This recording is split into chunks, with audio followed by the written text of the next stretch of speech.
Hi, boys and girls. We are going to be working on lesson 6 from module 6, the problem set. So make sure you have that out. And we're continuing with looking at data and graphs. And today we're going to look at a line plot.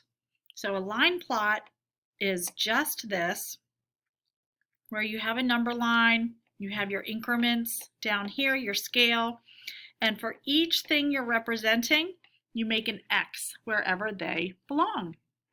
So let's take a look at this together. Number 1, Coach Harris measures the heights of the children on his 3rd grade basketball team in inches. The heights are shown on the line plot below. So here's the title. Just like a bar graph, we need to have a title. Heights of children on 3rd grade basketball team. And down here it says height in inches, and it tells us 1x equals 1 child. So letter A, how many children are on the team? How do you know? Well, how can we figure out how many children are on the team if 1x equals 1 child? We can count the x's. So go ahead and count the x's. I'll give you a moment.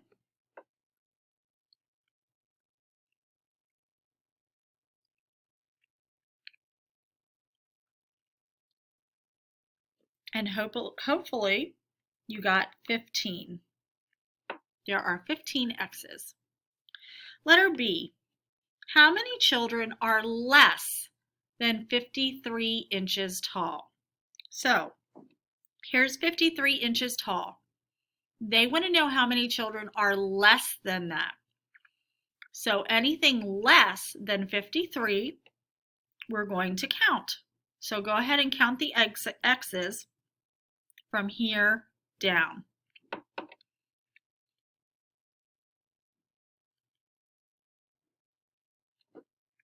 And hopefully you got 6.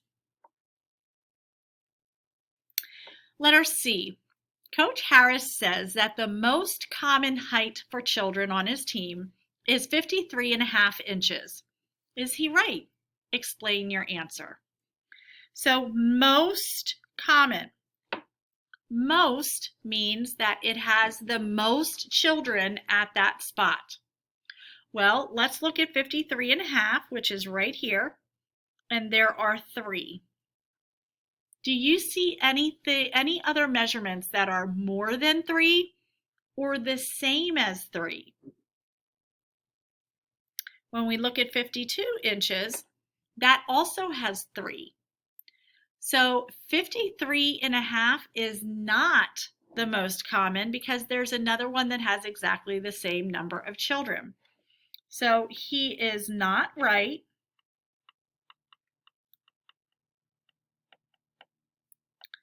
"52 inches and 53.5 inches both have 3 students or children, whichever one you want to do."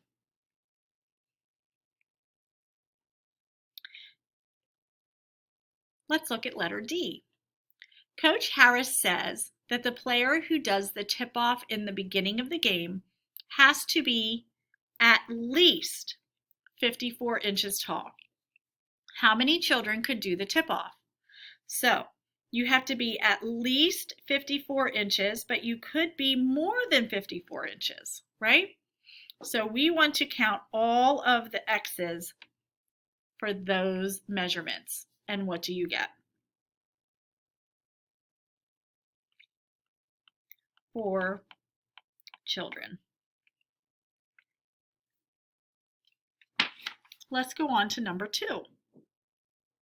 And you want to pay attention because you're going to be doing the exit ticket and there's going to be problems that are very, very similar. Miss Vernier's class is studying worms. The lengths of the worms in inches are shown in the line plot below. So here we have the title, length of worms, length in inches down here, and 1x equals 1 worm. Letter A. How many worms did the class measure? How do you know? Well, what are we going to do to figure out how many the class measured?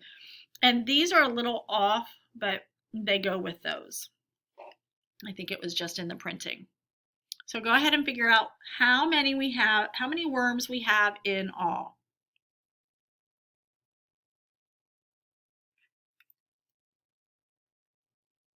Did you get 30 worms? And there are 30 X's. That's how we know. Letter B.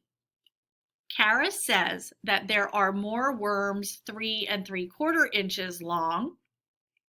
So we're looking at these. Then worms that are 3 2/4 and 4 1/4 inches long combined. Is she right? Explain your answer. Well, for 3 3/4 inches, we have how many worms? 6. For 3 2/4 and 4 1/4, so there we're looking, let me change color so that you can see.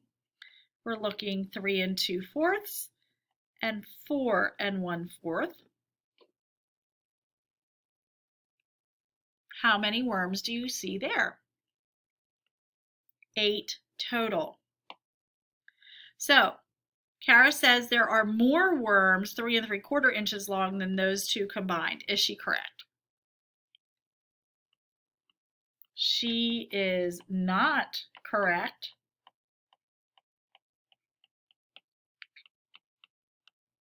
The combined is 8 and 3 3/4 is only 6 worms.